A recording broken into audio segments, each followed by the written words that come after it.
What is going on, guys? Mike here with Chit Chat Gaming. So some 8 hours later, actually 8 hours and 49 minutes to be exact, maybe some seconds there, later I have finally gotten the chance to get through and roll credits on Resident Evil Village here.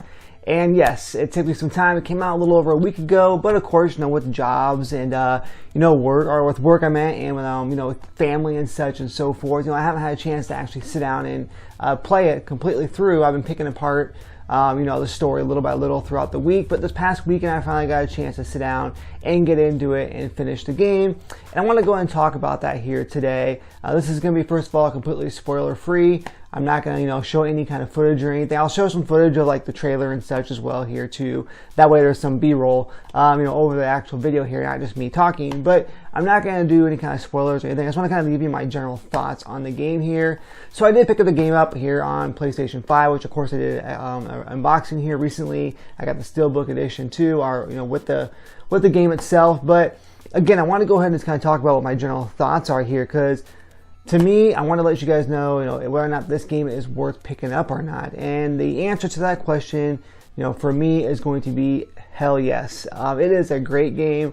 As of right now, it is currently my game of the year. I've heard mixed reactions from it, but for me personally though, I don't get into a whole lot of story games very often much anymore. And the reason is because, of course, like I said, with time and such, I just don't have, much time to do that.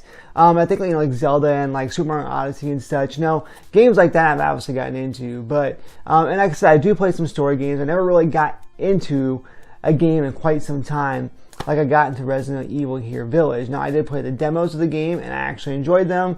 And I decided to go ahead and pick the game up because I'll be 100% honest with you here. I have not played a Resident Evil game since Resident Evil Revelations 2.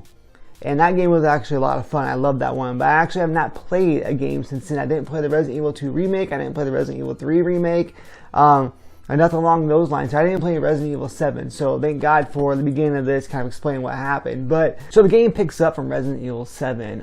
You're playing as Ethan Winters. You're basically throughout the game trying to go and find and capture and locate your daughter Rose, along with your wife Mia here. And along the way, of course, you run into some enemies, like I said, some boss enemies, and so forth, monsters and different obstacles and such. But also, though, the story gets really, really weird as it kind of goes through. Like I said, I never got bored of the story or anything, but like I said, though, towards the end, though, it gets really, really odd, and it kind of gets really, kind of weird. It kind of goes to a completely different direction that I wasn't expecting it to go here. But it is a rather interesting story. And like I said, if you haven't played Resident Evil 7, at the very beginning of the game here, it kind of gives you a little recap of what had happened before. The last game, other than that, though, I really got into that I really, really enjoyed, which is still my favorite Resident Evil today, is Resident Evil 4 on the Nintendo GameCube. I did pick it up on PC, and I did pick it up on like Xbox One, I think, here, but the GameCube one is just still my favorite. Even with the clunky tank controls, is definitely still, one of my favorite Resident Evil games. And this here has a lot of aspects from that game. It does have a lot of like what people are saying, the Resident Evil 7 style, like the original Resident Evil, the horror survival type game, story. But you also have a lot of combat, which I really, really enjoyed, which reminded me of Resident Evil 4 and why I love that game so much. But I don't mind, going around, solving puzzles, which you do quite a bit of it here. Not near as much I thought you would do, but you definitely do some puzzle solving. Of course, you have, like I said, the horror aspect of it as well too. Some jump scares. It's not really scary, although there was a few parts that got me. With it being like the zombie baby chasing me around and such. I can't remember the name of the house I was in, but the house where the dolls are all at and stuff like that. Miss Benevito or something. I can't remember the name exactly. I'm on a brain fart here. But anyways, that one there actually creeped me out quite a bit.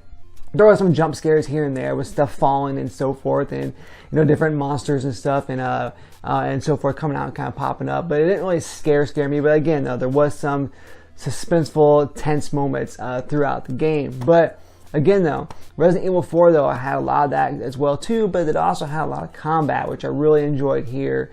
I enjoyed the gunplay in this game. I never ever felt like I ran out of any ammo. I was always getting ammo. I was always able to craft ammo. I was able to craft health. Never had any problem running out of health or anything. First aid or whatnot. Never had any problem running out. I run out of shotgun shells and such, or some different ammo and so forth, like explosive rounds and mines and so forth. But you're able to craft all that as well too, as long as you upgrade your weapons in this game, which I'm going to highly recommend if you play this. To definitely make sure you visit Duke when you can, even if you don't have anything you really want to buy. Definitely work on upgrading your guns that you currently have. I went through the game using the pistol, the 1911. I also went through using the Magnum, and I used the shotgun here. I can't remember which one it was, the double barrel shotgun. But I actually ended up using that, and I had no problems. Towards the end, though, I grabbed a submachine gun and such just for fun. But again, though, I never had any problem, finding items and such to craft ammo with, which you're going to find throughout the game, rusted metal and so forth and everything here to go ahead and stay alive. And not only that, to, like I said, custom or to be able to craft your ammo. I played the game in standard mode, so I might go back through it here on a little bit harder difficulty. Right now, though, I'm going to go back and kind of play around and go back and get some of the treasures that I didn't get a chance to find. That way I can go ahead and try to complete the game here, try to complete some challenges as well here too, and then also get all the trophies and such as well too. I like to do a platinum this game, but again, though, I'm getting off topic here. For me, though, like I said, though, it was a lot of fun. There was a couple parts in the game that were kind of slower. But again, though, it never really got me bored or anything as well here too. I'm going to say it's not a spoiler, but the factory level or the factory part of the map, which you'll see towards the end of the game, was definitely pretty long. I mean, it was kind of too long almost. I felt like it was never ending. I felt like they could have probably, maybe shorten that up a little bit. But other than that, though, like I said, that's the only part of the game I really got kind of, bored on. I'm not really bored, just got kind of like, oh my god, like, is this ever going to end? Is it?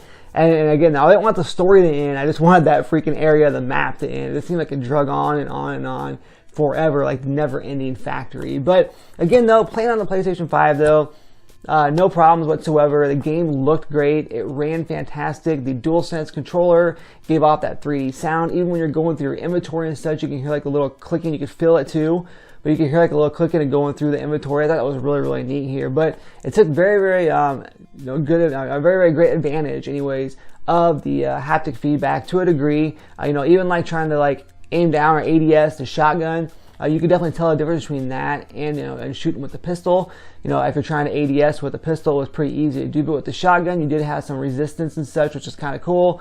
So again, though, it made you feel like you're actually gonna have to kind of work to be able to shoot, the shotgun and like the explosive rounds and such as well too. But all in all, though, guys, the game, like I said, looks fantastic.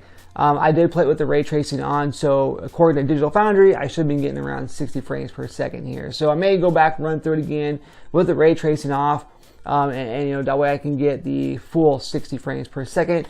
One thing as well here too is, for me personally, I had to adjust quite a bit of the motion and such, like as far as the camera speed and everything here, because I was actually getting a little bit of motion sickness, which is weird because I don't normally get that in games, but I actually started to get it in this particular game. So I actually had to, Brian Altano from IGN, I posted on Twitter some settings and such to use if you want to kind of slow the camera down or kind of like adjust it so that way you're not getting that. And I did that, and it helped out tremendously.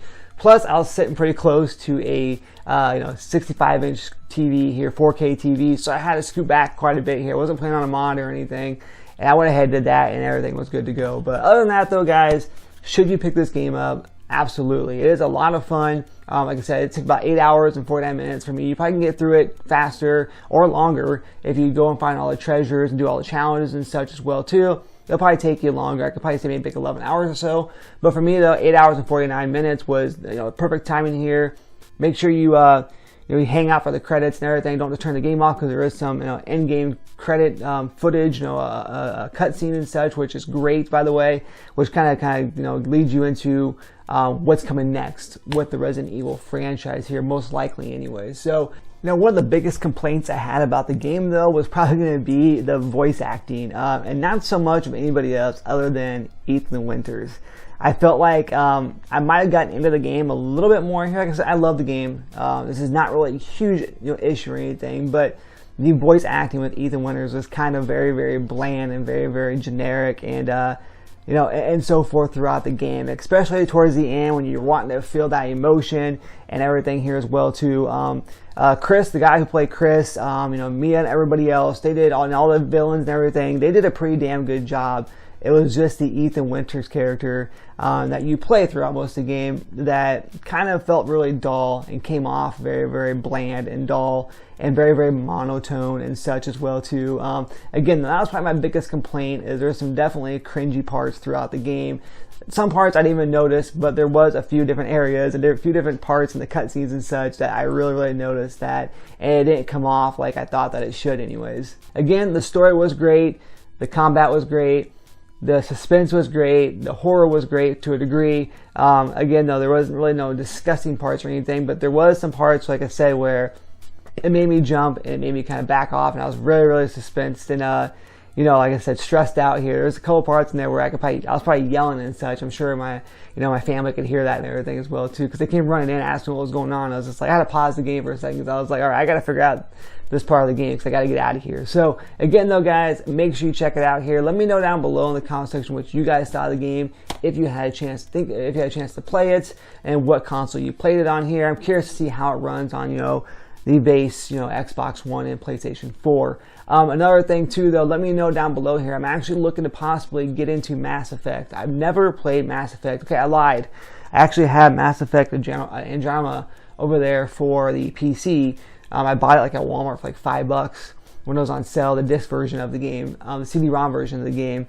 But I never got a chance to actually play, you know, Mass Effect 1, 2, or 3. Let me know down below here what you guys think of it. Should I pick it up? Is it a game that's worth picking up as well here too? I liked, you know, some sci-fi games. You know, I did like, what was it, like Anthem and such. I like that type of game as well too from BioWare. So I'm definitely interested to see how the game plays. So again, let me know down below what I should do here. So again, make sure you guys like the video if you choose to. Make sure you subscribe to the channel, and make sure you turn on that bell notification to keep updated with all things that is Chit Chat Gaming. And once again, guys, this has been Mike here saying, happy gaming.